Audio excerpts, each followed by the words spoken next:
Barundikazi nshuti z'Uburundi, tubanje kubaramutsa mwese aho muri hose.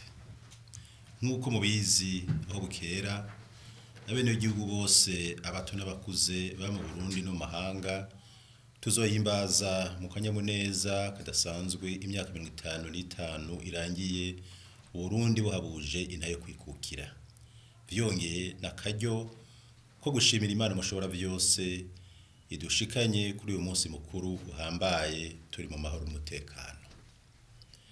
Hari kuwa mbere mu kakaro umwaka 1962 iyo kenegerezo rizokwama ari intibagiranwa mu Burundi kuko ritwibutsa umutima n'ishaka bidasanzwe byo gukunda igihugu vyaranze abatuboneye izuba. Imana mushobora vyose yabagiye imbere ikabashikana kuri iyo ntsinzi nihabwa icubahiro, natwe igumi tuje imbere kugira turangure neza ibikorwa bitsimbataza iyo ntayo kwikukira. Uyu munsi ni umunsi mwiza, umunsi mukuru w'intsinzi n'akanyamuneza bidasanzwe ku Barundi bose, mu buhimbaze mu bumwe kandi muteramiye umutekano nk'uko abawudushikanye ko babigize. Mwibuke kandi kuzirikana amakuba imboneza zacu zaciyemwo kugira zihabuze inaye kwikukira, kandi mwiyumvira ingene tuyitsimbataza kurusha narijya abipfuza kudusubiza mu buja n'ubukoroni batigeze bahengeshanya kutuburabuza n'ubakiriko.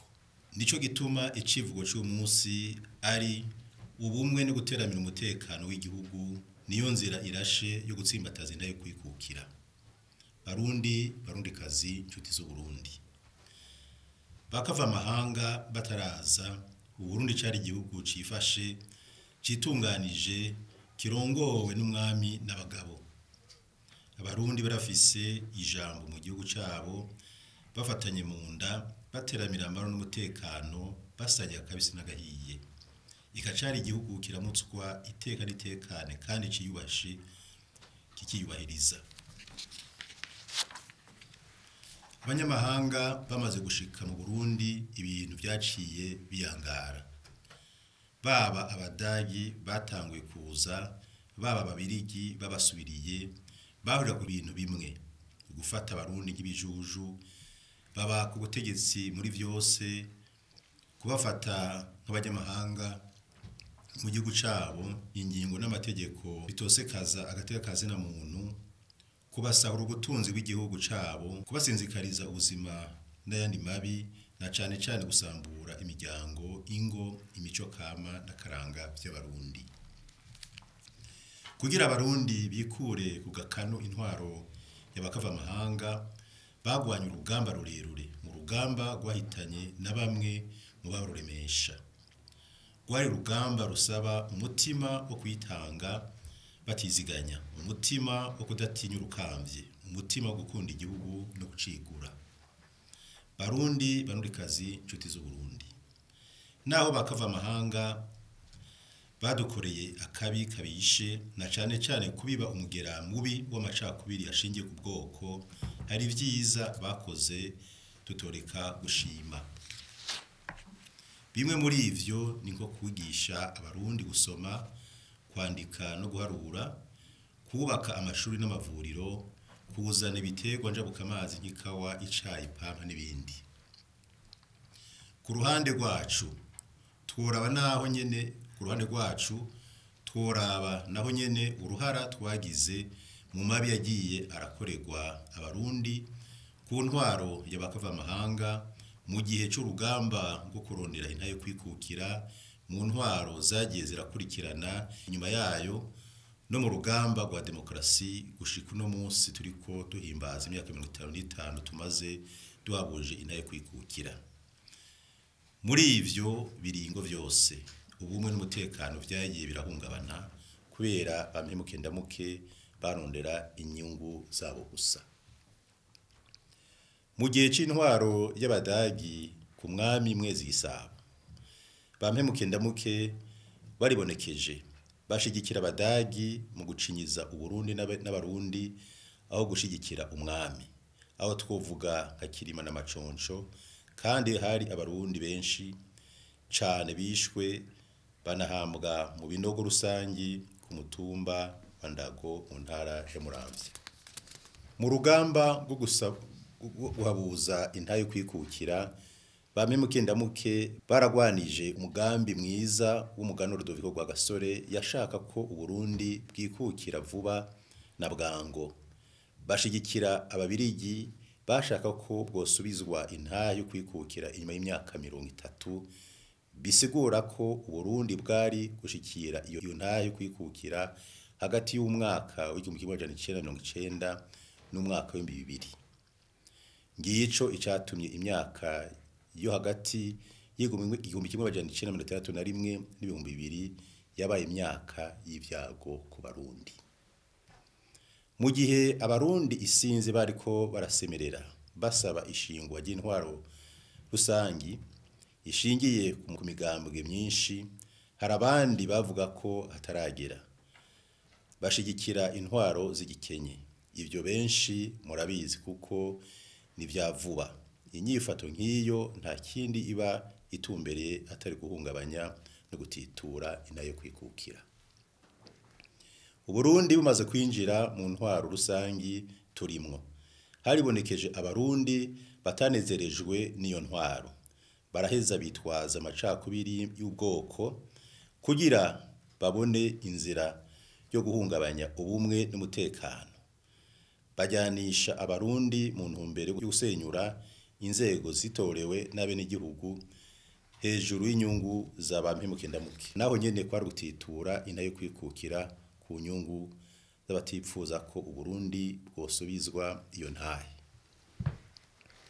Kugeza uno munsi hariho abarundi batarazirikana neza igihugu cabo, bataramenya iyo twavuye, aho tuteye n'iyo tugana, maze bakifatanya n'abansi b'intahe kwikukira mu kugwanya kwikukira kw'igihugu cabo bohejwe n'abakoroni ba kera.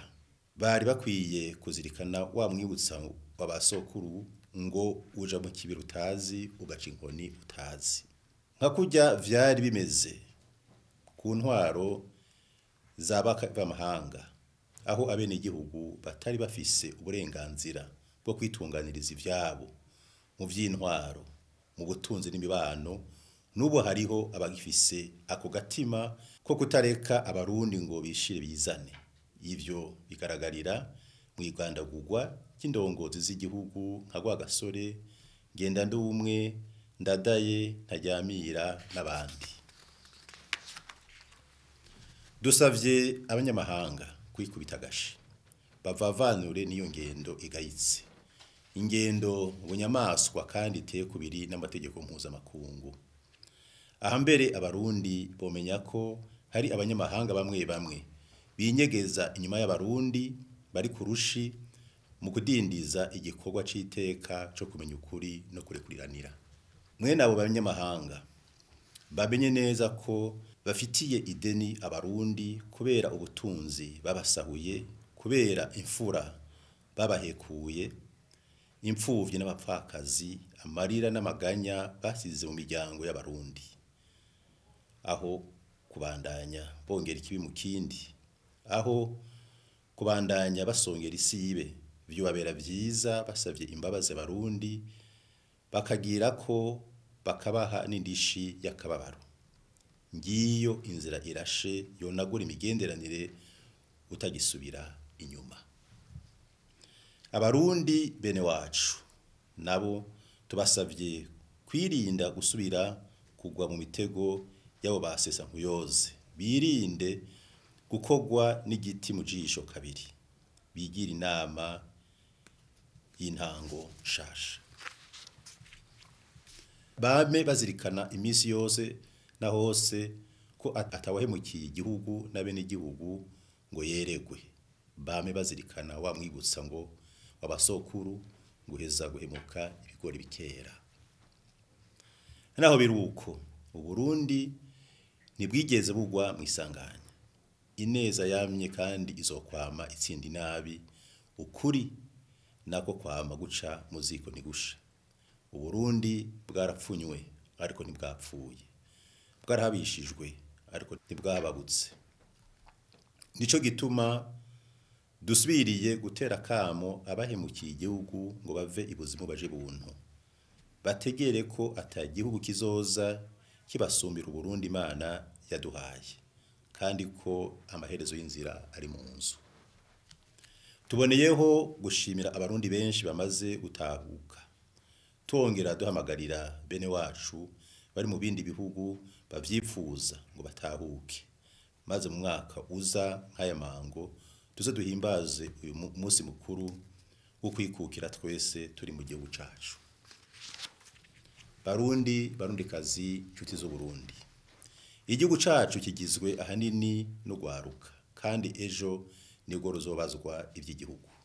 Nico gituma tugiye kubiba mu gwaruka rwacu imbuto y'ubumwe n'iy'urukundo rw'igihugu, iyo gukunda ibikorwa no kwama ruteramira umutekano mu nsiguro yawo yose, nk'uko biri muri wa mugambi w'igihugu ujanye n'umutekano, kuko ari vyo bitsimbataza inaha yo kwikukira. Inyigisho zo gukunda igihugu no gukundisha igihugu cyashyizwe ku rutonde rw'ivyigwa mu mashure yose, nta rindi hangiro zifise atari kudufasha gushika kuri iyo mugambi, kukaba nkako intaha yo kwikukira irateramirwa kandi ikavomerwa ijoro n'umurango. Abakurambere baramaze bati indero iva hasi, ahani naho ngo igiti kigororwa kikiri gito. Dutegerezwa gutegura neza ugwaruka kugira ngo rugendere ibanga, ubugabo, ubushingantahe, ubuntu n'urupfasoni, rwitegurire kuba intwari zibushitse, runezerezwe no kwitwa umurundi aho ruri hose, kandi rubigendere. Nakare imbuto itewe n'imera, vyongeye gutsimbataza inaha yo kwikukira sivyo gukinishwa no kwanjanjwako. Barundikazi, nshuti z'Uburundi, mu ntumbero yo gukabura umutima wo gukunda igihugu no gutsimbataza inaha yo kwikukira mu bato n'abakuze, hazoshigwa imbere ibi bikurikira: kubungabunga ubumwe n'umutekano, kuko nivyo mushinge wa vyose, ni karahara mu ruganda ntibacura.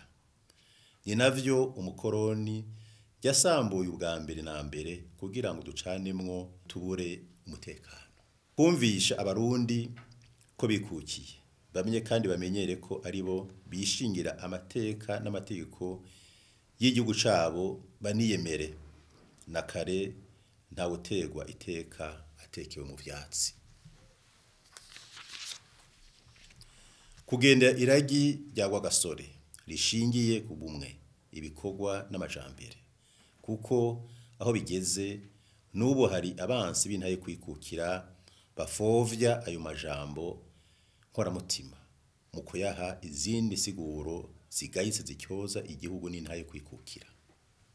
Gushigikira ibikorwa byo kumenya ukuri ku vyabaye no kunywanisha abarundi, kugira abarundi twirogore uburozi bw'amacakubiri y'amoko twatamitswe n'abakoroni.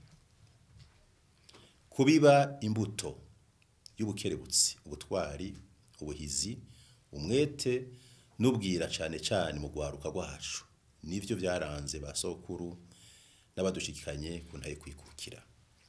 Kwerekana mu mvugo no mu ngiro ko dushoboye kubaho tutarinze kuzerinze, dushize imbere ibikorwa ariko tudateye akagere abagenzi dusanzwe dufashanya, ahubwo tukabagwiza. Kwama tuje inama n'ingingo muri vyose no guha ijambo umwe n'igihugu. Kumenya ko igihugu gifise ibanga cisangije, kandi ko gifise akadasohoka kujya bigenda mu rugo.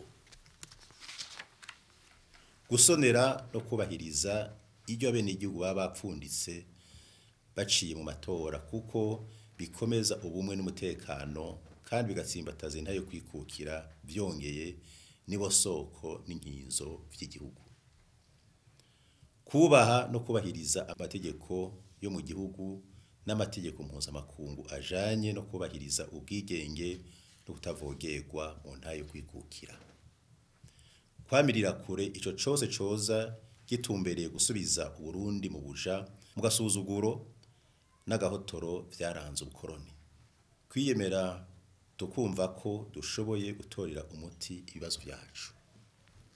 Barundikazi, inshuti z'Uburundi, igihugu cacu Imana yaragihezagiye nk'ibindi bihugu, yaragitatse ubwiza bw'akaroruhore n'ubutunzi bwinshi. Ubwo bwiza n'ubutunzi turamaze kubona ko bihurumbirwa na benshi, bamwe mbere bakagomba kuvyihagira.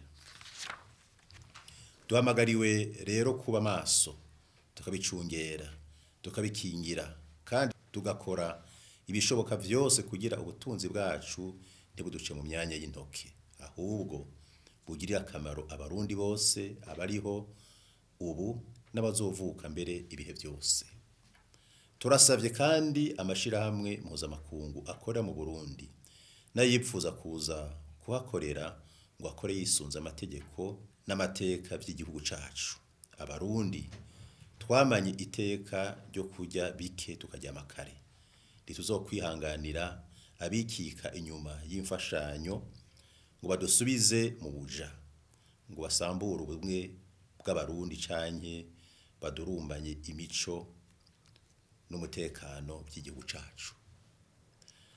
Dufatiye ku bihe twaciyemwo kuva mu mwaka w'1961, birakwiye ko twitegurira neza amatora yo mu mwaka wa 2020 no muri kazoza mu bijanye n'uburyo hamwe n'ibikoresho tutarinze kwambambira amakungu. Na cane ko twamaze kwibonera ko hari ibihugu bimwe bimwe vyifuza ko Uburundi bworamutswa akaguma n'akajagari ngo bibone kudusahura ubutunzi bwacu vyikinze agahumbezi, gutyo batwamize mu njyane zitubuza kubona no kwikora ku butunzi Imana yaduhaye, twame mu bukene, gutyo twame tubateza amashi. Turabararitse rero ngo muterere hakiri kare kuri konti inimero 1110 agakwego 267 yuguruwe mu banki nkuru y'igihugu. Dusavye amabanki atandukanye n'amashirahamwe yo kuziganya no kuguranana ngo akorane n'Ibanki Nkuru y'Igihugu mu korohereza abipfuza guterera kugira ngo amatora yimirije azoshike twaramaze kwisuganya. Umwe wese azoterera uko ashoboye, gutyo twereke amakungu ko abarundi dushoboye kwitunganiriza amatora azira utunenge tutarinze kuzera inze nakare akimuhana kazi imvura ihise. Iyo ni imwe mu nzira zo gutsimbataza ntaye kwikukira na demokrasi mu gihugu cacu. Nakare iyo ntaye kwikukira twayironse ice mu matora mu mwaka wa 1961. Mwibuke imitego twasimvye mu mwaka wa 2015, aho abari biyemeje kudufasha mu matora baduteze imitego mu kwiyonjorora hasigaye indwi imwe gusa ngo amatora atangure. Muca mutahura neza igituma amatora yamye aburabuzwa cane n'abakoroni ba kera n'ubataratuva inyuma. Kugira kandi inaye kwikukira igume ishinga imizi, abarongoye abandi basabwe kwama bamenyesha abo barongoye ibibazo biba biri mu gihugu, babasabe no guterera mu kubitorera umuti. Ibyo navyo bijanye n'ubukene, ubushomeri, isesagurwa ry'ubutunzi bw'igihugu, ibiturire, agatekazi na muntu, imico y'abarundi n'indero ndundi y'abana bigenda biratituka, ubunebwe, ubwenge n'ibindi. Leta nayo ifatikanije n'abene igihugu izobandanya gukomeza ubumwe, amahoro n'umutekano, kuburizamwo imigambi y'abashaka kutunyaga intaye kwikukira, abashaka gusenyura inzego zitorewe n'abene igihugu no kunyonyeza ubutunzi bw'igihugu. leta izobandanya igikorwa cyo gukomeza inzego z'ubutungane, korohereza abagwizatunga, kugwiza abagenzi b'ukuri no gufashanya n'ibindi bihugu, tutibagiye kubandanya wa mugambi mukuru w'ingene twifuza ko igihugu cacu coba kimeze mu mwaka wa 2025 tukawugira gwacu. Mbere twitegure twebwe nyene ingene Burundi bwoba bwifashe gushika mu mwaka wa 2050 guhera ubu. Barundi kazi nshuti z'Uburundi, ibikorwa vyaranguwe, inyubakwa zubatswe mu bikorwa rusangi, ivyaranguwe n'amashirahamwe n'ivyaranguwe n'abantu ku giti cabo bizinjigwa muri uku kwezi kw'indwi n'inyuma yako, kuko bikomeza intayo kwikukira. Babura amatari na bamusitanteri basabwe gutegura neza ico gikorwa, batibagiye no gutegura umunsi mukuru wahariwe komine, aho abavuka komine bahurira hamwe bagategura ibikorwa bikomeza ubumwe, umutekano n'iterambere iwabo, bigatsimbataza n'intayo kwikukira no gufata iterambere ryacu mu minwe, riduhereye ko rikongera rikatugarukako. Imbere yo gusozera, turasubiye gushimira abo bose bitangije n'umurango kugira ngo Uburundi burangwemwo iteka n'itekane, duhereye ku bajeje umutekano, abajeje ubutungane, abajeje intwaro n'abene igihugu bose.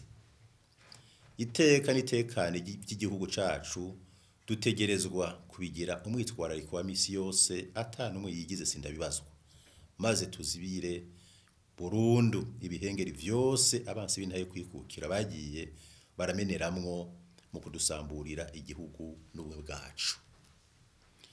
Turashimiye ibihugu n'amashirahamwe mpuzamakungu na cane cane ivyo dusangiye umuryango wa Afrika y'ubuseruko bimaze gutahura neza ikibazo c'u Burundi kandi bikadushigikira. Turashimiye kandi ibihugu n'amashirahamwe mpuzamakungu bibandanya bifasha mw'irangurwa ry'imigambi y'iterambere, eka nabo bose badahengeshanya gushigikira intaye kwikukira kwacu mu buryo butandukanye. Turibukije abarundi n'amakungu iyo ava akagera ko Uburundi ari igihugu c'abarundi, gitwarirwa mu Burundi kandi kigatwagwa n'abitorewe n'abene igihugu. Nimuze twese Uburundi bwacu tubutura amaboko, umutima n'ubuzima, kandi twambaza Imana yabuduhaye ibudutungire. Abarundi nitureme kandi dutekane. Turagabishije ko abazita mu vy'Uburundi mu kuturabuza mu bumwe n'umutekano Imana yaduhaye mu ntaye kwikukira yacu bagiye guhura n'Imana.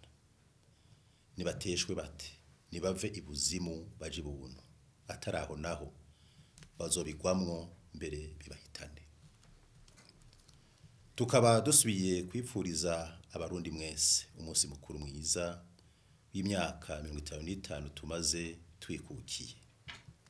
Mu buhimbaze muzirikana icivugo c'uno munsi, ubumwe no guteramira umutekano w'igihugu niyo nzira irashe yo gutsimbataza intaye kwikukira.